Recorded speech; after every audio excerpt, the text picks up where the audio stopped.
The transfer window is officially closed.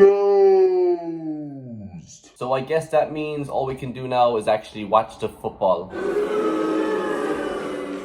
But before we do that, we need to have a good in-depth look at Chelsea's entire confirmed squad for this coming season. Until January, when I'm sure Talbot is going to get an itch and want to sign another 2 or 3 random 20-year-olds. But until then, we have this list of players that we are going to talk through today and give my verdicts on them, where they fit into the squad, whether we need them, what the hell are they doing here, and everything in between. So let's get into it. But first, hello, how are things? How are you getting on? How are ya? I still don't want to leave out that intro because I really like it, but here we go. So on this piece of paper here in front of me, we have 32 players in the squad, 30 of which have a profile on our website. I'll get to the other 2 in a moment. So starting off with the goalkeepers, we have Robert Sanchez, Philippe Jorgensen, and Gabriel Slamina. So again, I talked about each of these earlier on in my my YouTubing career. Mike Penders was in here too. He's obviously got a loan and I think he's injured himself. But these are our first, second, third choice goalkeepers. Third choice is obviously Slamina.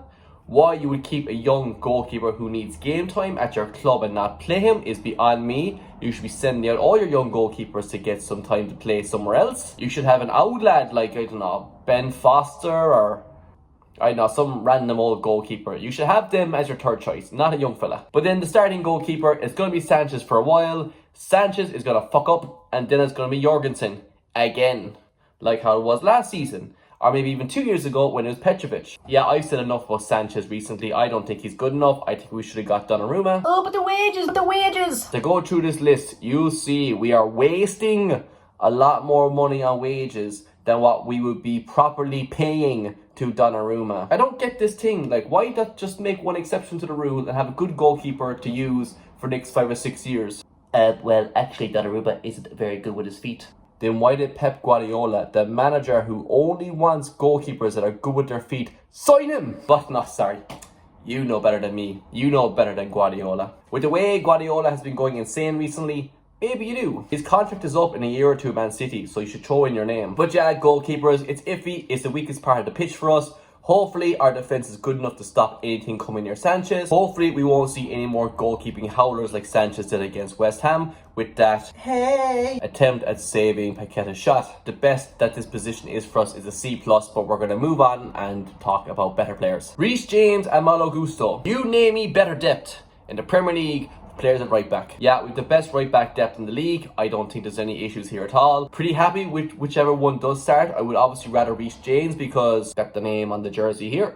And he's also our captain. And he's also one of our key academy graduates. But one thing I will mention, which I need to point out a few more times in this video. So Blueco obviously want players signed to long contracts. We saw with Conor Gallagher and I think a few more players. If you're into the final 2 years of your contract, get Gowan, or you're going to be made sign a new one and stay. So with this in mind, come the end of the season, Reece James will have 2 years left in his contract. His contract is up in 2028. So either Reece James is going to be made to leave next summer, or he's going to get a contract extension sometime this year. Don't want to spoil anything, but Cucurella's contract is also up in 2028. And we're already hearing talks of getting an extension. Why is there not an extension being offered to Reece James at the moment? Don't fuck with me, Todd. I'm fucking warning you. But look, that shouldn't be worried until the end of the year. I just want to make it clear to everybody, if I'm here talking about long-term solutions, blah, blah, blah, just bear in mind this 2-year contract thing. But yeah, Reece James, all going good. He's played in every game so far. Fair enough, 2 of them were substitute appearances, but the gradual progression to be starting is there. Malo Gusto no longer seems to be as bad as he was last year. So all good, pretty happy, strong position. Now, I'm not going to lump all the centre backs in together. I don't want to cloud my screen with seven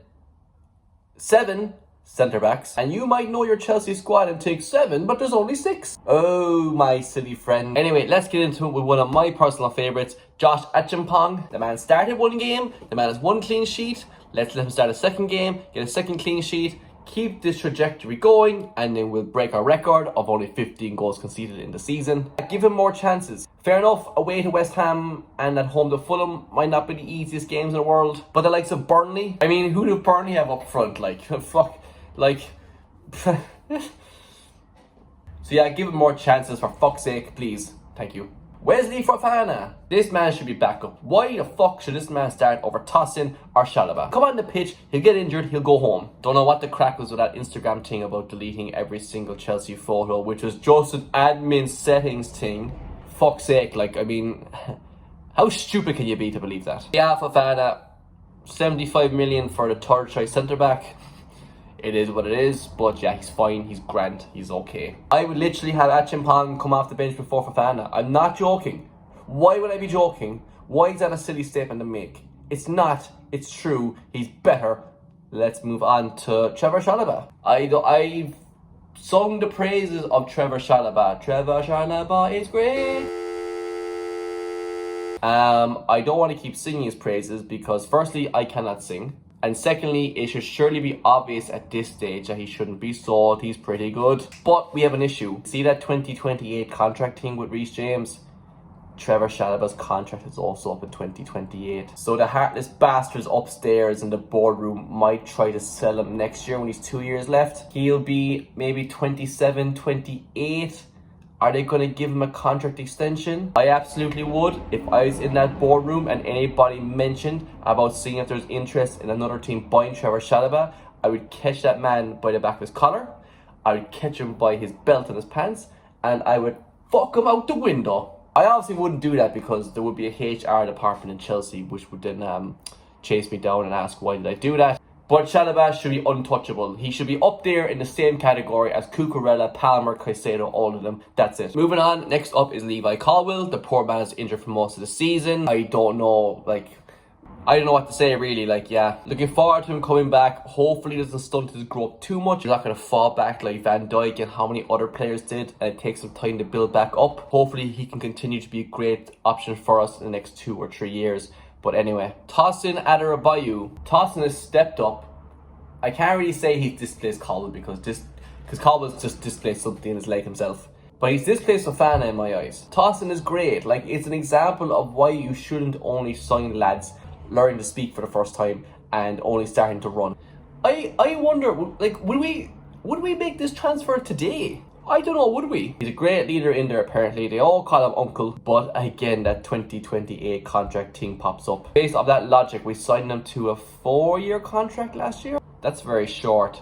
Yeah, he might have just been seen as a short-term kind of thing. I'm not sure, but yeah, no, I'd keep him absolutely after that. That's the thing with your centre-backs, is that you can't be choppy and changing them. It's very important you have that cohesion between your centre-backs, that they know when you've got these random strikers and wingers coming at you 100 miles an hour and they're passing balls between each other. You need your two centre-backs to know, right, this one likes ketchup, this one likes mayo. This one's going to attack the player that's coming, this one's going to drop back and cover the space. You need that cohesion. And if we don't have that cohesion, then what do we have? We don't have a good centre-back partnership. That's what we don't have. So yeah, Chalobah and Tosin with their 2028 contract running out. Get those boys signed up for more. I think we're in for heartbreak next year. But look, for now, we're happy enough with those options. Benoit Badiashile. So the man played very, very little last year. Then came out and said he's very happy with his time at Chelsea. I'm happy at least. He might be one of the very few men in this squad that realises he's back up. He's happy with the backup. That's fine, keep him. Badiashile is the break the glass in case of emergency player that we have. But not in the way he's going to put out the fire, but it's more so just the way that he's more so just a spare tyre actually in the back of your car. It'll do for a short while, but you can't really rely on it for too long. Now before we go on to our left backs, Axel Disasi is still at the club. Maresca doesn't like him at all. I actually can't remember if he played that much before he got shipped out to Villa on loan. But yeah, I don't know, Disasi just seems to be part of that bomb squad. He might play once in the 3rd round of the Carabao Cup or something for 20 minutes. You never know with these injuries. We might be calling him back. We might be relying on him. We did it with Chalobah. We've done it with Mark Gui. So who knows, Disasi could be our saviour in a few weeks' time. That is insane depth for centre-back. It's all fine, but we just need to find the 2 best that will cement their place in the team. Pew. And speaking of the left-backs, we have Cucurella and Hato. So Cucurella's getting a contract extension. He was great. We're all happy with him. Fantastic. Is he the best left-back in the Premier League? Perkins isn't looking great at the moment. Who else is there? Al-Nouri, maybe, but he's kind of dipped off with City. Calafiori is also injured quite a lot. Yeah, fuck it, Cucurella, best left back in the league. And again, the backup Hato. Now, he hasn't played much yet. I think he's come on either once or twice so far in the league for us. I'd have him play more. We need the rotation. We've seen how many players now go down with muscle injuries and everything else over the past few weeks and months. with this added strain of extra games. There is no Conference League this year for the B team. Cucurella's going to be playing in the Champions League. I don't want to see that long hair blowing in the wind twice a week now. Let the man rest, let Hayhill play more. Don't let him get pissed off and want to leave in a year or two. We don't want Renato Vega 2.0 here now, do we? Well, if that meant selling him for profit in a year, then absolutely Blueco would love that. Money! For me, from a sporting aspect, I would love for Hayhill to grow and prosper and become very, very good over time. So I think, yeah, the back line is pretty well. It looks pretty good. It's shaped up pretty nicely. I'm happy with it. Moving on to our midfielders. Enzo Fernandez. He has had 2 very poor games, but has still got 2 goals and 2 assists so far. That is how you let stats kind of cloud your judgment and your idea of a player. I have heard that Axel Disasi has removed everything from his Instagram and unfollowed Enzo Fernandez in particular. I'm not surprised. Enzo Fernandez made that very racist video. But besides all that, look, yeah, he's good, he's fine, he does the job, he's all going good, he seems to be getting better, long may it continue. But keep his phone out of his reach. Why is this Caicedo slowly becoming one of the best players in the Premier League? If we win a few trophies some season, this man is going to get the Jorginho treatment and be up for the Ballon d'Or and coming 4th, 5th or 6th. You heard it here first. In 3 years, Caicedo is going to be on the shortlist for the Ballon d'Or and he's going to be very far up that shortlist. I'm going to say, yeah, top 6. I think he'll be top 6. Just don't get injured, please, and thank you. And it seems that we have taken Caicedo, we've cloned him, and we've got Dario Usugu. Now, in my original video going through the squad, I was like, who the fuck is that guy? Now, I'm still kind of thinking the same thing, but I can see that he's quite good. He came on in one game, I think it was the Palace game, and he's pretty good. Now, I think he is a pure example of he's going to be sold next year for profit or something, but since Lavia is always injured, I can see why we signed Usugu. Yeah, grand, he's a backup, it's fine. Instead of signing these players for 10, 15, 20 million, and being backup, let the academy graduates play instead. I'm pretty sure Maresca's a big fan of Reggie Walsh. What do you think? You like him? Good, eh? Yeah, I like Reggie. I love Reggie because he's that kind of player that in my system, in the way I wanna play, it's perfect. I know I'm a big fan of Reggie Walsh. I like Reggie. I love Reggie. So why not let Reggie Walsh be that backup in this position? Or somebody else in the academy? Do you know, like, you don't have to sign fucking everyone. There is an academy. Blueco, you see all those young lads, 16, 17 year olds you see running around the place? Yep, they're yours too. They came through the academy. Like, you can pick them for games. They don't have to be sold. But anyway, it's not Sugo's fault, but yeah, that's fine. That's his position. Andre Santos. So we've been clamoring on about this guy for absolutely ages. League 1 team of the season last year. Comes on with these substitute appearances and that will help him. But he needs to start games as well. He needs to play. So play him again in the dead rubber games, in the Carabao Cup games, FA Cup games. If we get you in the Champions League early on, play him in a game or 2 for that. He needs more than a 15-20 minutes. See, this is the problem with Santos, to be honest. Like, in all honesty, he could be terrible. But he looks cool. And when a player is aesthetically pleasing, hair, looks-wise, cool teeth, yeah, you automatically think that he's good. But yeah, I don't know, that's my thoughts on Santos. Romeo Lavia. So yeah, like this, I don't know what the crack is here. How is his body broken down so much? I'm pretty sure he played not a bother for Southampton before we signed him. Why is this gone so terribly wrong? This is his 3rd season here. I wish I had some laptop or something. I found a laptop. Fucking slow one at that. Okay, let's play a game. How many Premier League games has Romeo Lavia played so far for Chelsea? Is it A, between 15 and 20, B, between 21 and 25, or C, between 26 and 30? I'll give you a few minutes there now to have a little think about it.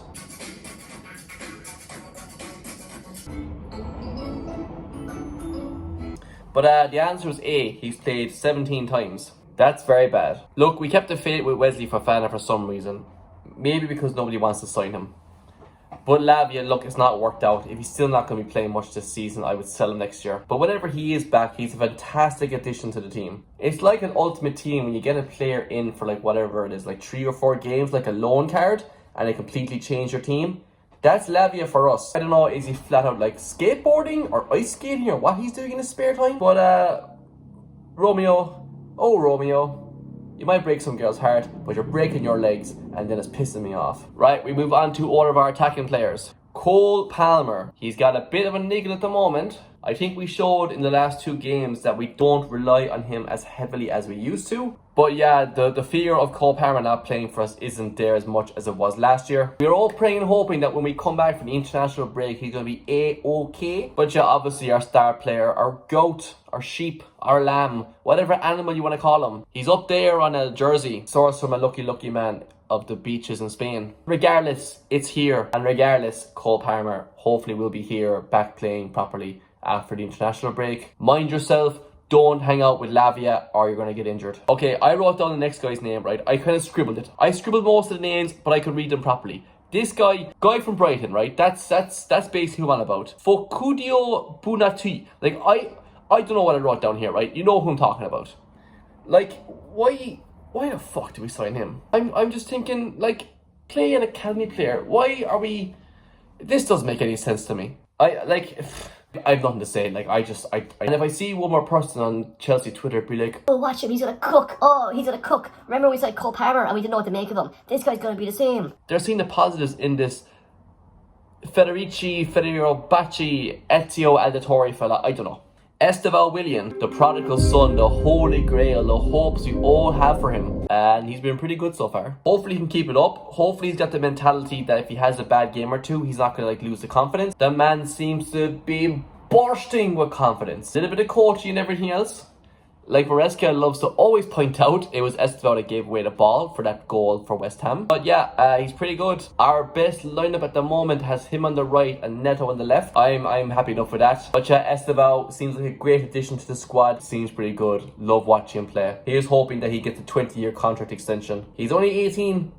There's a very strong chance he could literally get a 20-year contract extension. With the way sports science and everything else is going, we're seeing players play into their late 30s. He could literally be at Chelsea at the age of 38. Pedro Neto. I said this in a few of my Chelsea reviews so far this season after the matches. This guy is relentless. This guy will run and run and run and run. This is a choppy motion, but like, he runs. This is more jogging. You get the idea. He's very good. Very happy with him. My fear is that he could be like Madueke 2.0 or whoever else that like in 1 or 2 years, Chelsea are like, we could sell this guy for profit now. Don't.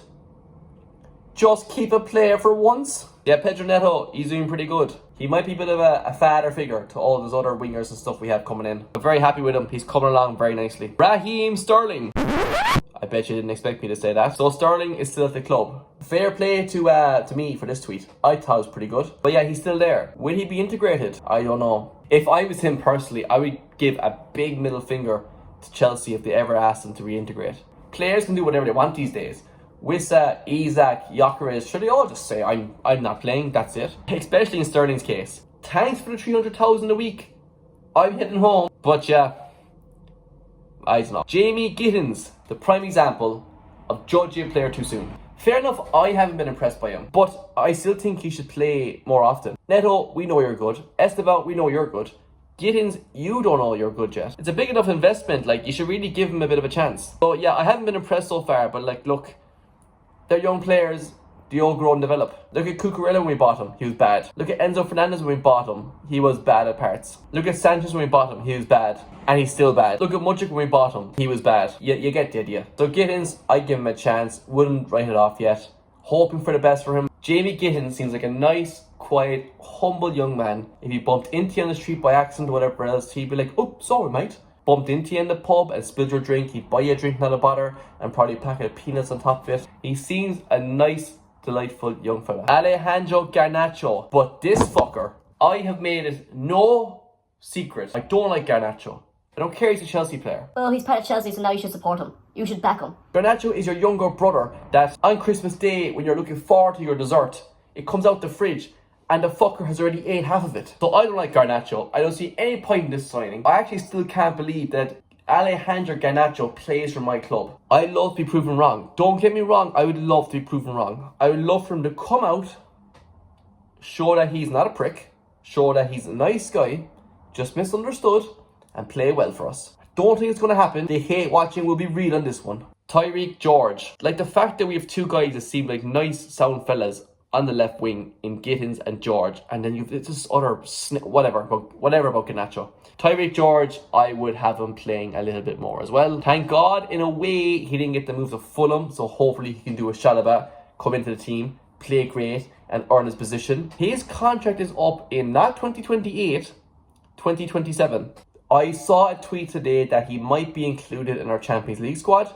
If he was, that'd be great. But I do fear the worst for George. I think he knows himself that writing's on the wall. But there's hope. He's here. He might prove that he's a very good winger to everybody. Hoping for the best, expecting the worst, praying for the middle. Happy to have him in the squad. Makayo Mudryk, speaking of the left wing, as we all know, he's still on the books. Between him, Sterling, and the Sassy, I know what we're paying them all together. It has to come to about $500,000 a week. Don't know why we can't just get rid of him. I don't know, could he even play somewhere else with the band he's got? He was once the face of this Blue Coat project. And it's all gone terribly wrong, which is kind of indicative of a lot of stuff that's happened to Blue Coat since they come in with us. It is what it is. He's on the list. He's here. He's not going to play. Moving on. Liam Delap. Very unfortunate to see him get injured. Happy to see him start 2 of the first 3 games. I was surprised he got that much playing time. Thank God to João Pedro's flexibility and like being able to fit into different positions. Definitely the best, I think, striker options we've had at Chelsea in a long time. Okay, let me think. When was the last time we had a better striking lineup than this? Tammy Abraham and Giroud and Batshuayi are best striker options in 5 years. João Pedro, he is more so the reason of why I came up with that statement beforehand. He's banging in goals, he's doing pretty good. Hopefully it's not just a purple patch. This is one of those transfers that Blue Coat do and they get lucky. It's like Cole Palmer except like further up the pitch with dreadlocks and throws more elbows and gets into fights with Van Hecke. This poor fella. I mean, I wouldn't fight with him. At the same time, I wouldn't fight with him. But yeah, João Pedro seems to be a revelation altogether. Filling the gaps left behind by Cole Palmer. Hopefully nothing goes wrong. Mark Gui. Right, I have no idea firstly how to pronounce his last name. It's not Gahey because Mark Gahey plays for Crystal Palace. I know it's 2 different languages and everything else, but like, we're just going to go with Gui. As the third choice, I mean, last year he was the second choice. He was just behind Jackson. I don't think he's going to get much game time, but look, Delap is injured at the moment. I'm happy that he's here. Another very strange fact, his contract is up in 2029. We only signed him last year. Why was Mark Gui given a 5-year contract when for the most part we give like 7 or 8-year contracts? That is a bit of a red flag to me. I don't know what the thinking is there. He was bought for 5 million, so I do think he's just seen as like sell on for a profit kind of fella. He'll probably be sent on loan to whatever club in the Premier League is struggling for goals come January time. My guess is that could be Wolves or Brentford or Burnley or whatever. Yeah, I'm happy he's here. Hopefully he gets chances and gets to prove himself. But look, across the whole board, across this whole entire piece of paper, lads, we haven't got a bad squad. Like I said, fair enough, goalkeeper position is not fantastic. But like, the depth at right back and left back, the depth at centre back, the depth in midfield, the depth in attack. In terms of world-class players, I mean, like, we've got Cole Palmer. I'd have Reece James up there on a good day. Enzo Fernandez and Caicedo. Currently, I would say that our midfield is our strongest area, but like, our attack easily could be. All we need is like 3 or 4 of these players up front to like really click and we're flying it. But yeah, that team I just listed, that should be able to smoke most of the opponents in the Premier League. But you let me know what you think. What do you make of our squad? Is that fair assessments of every player? Do you think that we are the bee's knees and the dog's bollocks? Or do you think we are the drizzling shit and we're not ready for the season? Leave all your thoughts on anything at all you want to talk about in the comments below. Like, comment, subscribe. All the best. Take it handy. Good luck, cha.